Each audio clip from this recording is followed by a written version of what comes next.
The automated assembly process begins with the decoiling of sheet metal for just-in-time feeding and straightening for use in the foam presses. A robot arm places the cut sheets into the press to fabricate the foam panels. The CNC saw accurately cuts the foam panel to the required length.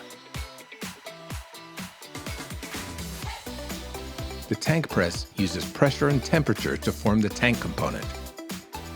After the foam and cure processes, the tank is picked and placed for gluing and milling. As part of the upper assembly, industrial robots are used to precisely place and screw drive the structural frames to secure them in place. The lower assembly is comprised of screw driving the tank to the upper assembly. The finished assembly is rolled off the line, ready to be moved to final configuration assembly.